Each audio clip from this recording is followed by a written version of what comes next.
જાલોદમાં સચિન પાયલોટનું કોંગ્રેસ દ્વારા ભવ્ય સ્વાગત। કુશલગઢ જતા માર્ગમાં 10 મિનિટ રોકાયા। ભીલ રાજા ઝાલા વસૈયા ચોક ખાતે પુષ્પાંજલિ અર્પણ કરી ભાજપ પર સાધ્યું નિશાન। અખિલ ભારતીય કોંગ્રેસ સમિતિના મહાસચિવ તથા રાજસ્થાનના પૂર્વ ઉપમુખ્યમંત્રી રાજસ્થાનના કુશલગઢ ખાતે જતા માર્ગમાં સોમવારે જાલોદ ખાતે ટૂંક સમય માટે રોકાયા હતા। આ પ્રસંગે દાહોદ જિલ્લા કોંગ્રેસ સમિતિ દ્વારા તેમનું ભવ્ય સ્વાગત કરવામાં આવ્યું। સચિન પાયલોટના આગમનને લઈ જાલોદમાં કોંગ્રેસના કાર્યકર્તાઓમાં ઉત્સાહનો માહોલ જોવા મળ્યો। પૂર્વ કોંગ્રેસ સાંસદો, પૂર્વ ધારાસભ્યો, જિલ્લા અને તાલુકા કોંગ્રેસના હોદ્દેદારો તેમજ મોટી સંખ્યામાં કોંગ્રેસના કાર્યકર્તાઓ ઉપસ્થિત રહ્યા।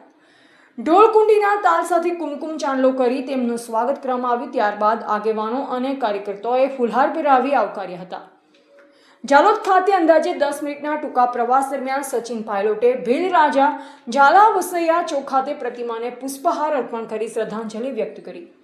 કાર્યકર્તા સાથેની ટૂંકી વાતચીત દરમિયાન સચિન પાયલોટે જણાવ્યું કે દાહોદ જિલ્લો અને જાલોદ વિસ્તાર વર્ષોથી કોંગ્રેસનો મજબૂત ગઢ રહ્યો છે અને અહીંની જનતાએ કોંગ્રેસને સતત સમર્થન આપ્યું છે।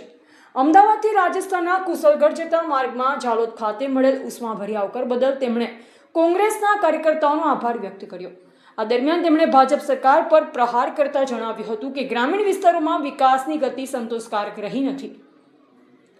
ખેડૂતો અને યુવાનોની અપેક્ષાઓ હજુ પણ અધૂરી છે। આગામી સમયમાં કોંગ્રેસને જનતાની સેવા કરવાનો અવસર મળશે તો ખેડૂતો, યુવાનો અને ગ્રામ્ય વિસ્તારના વિકાસને સર્વોચ્ચ પ્રાથમિકતા આપવામાં આવશે અને લોકોની આશાઓને સાકાર કરવા માટે કોંગ્રેસ પ્રતિબદ્ધ રહેશે।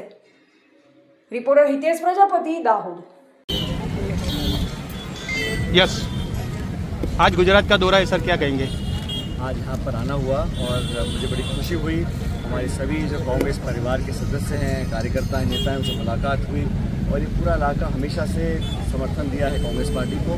आज मेरा दौरा कुशलगढ़ का है, राजस्थान का, और अहमदाबाद से यहाँ पे होता हूँ मैं आया हूँ। सब लोगों से मुलाकात की है और मैं देख रहा हूँ कि ग्रामीण क्षेत्र में जिस प्रकार से विकास होना चाहिए था, जो किसानों का, नौजवानों का यहाँ पे उम्मीदें थी, वो पूरी नहीं हुई हैं। और आज हमारे कार्यकर्ताओं में जोश है। अगला मौका जब मिलेगा यहाँ पे कांग्रेस पार्टी को बहुत ताकत देकर जनता आगे बढ़ाएगी, मुझे ऐसा पूरा विश्वास है।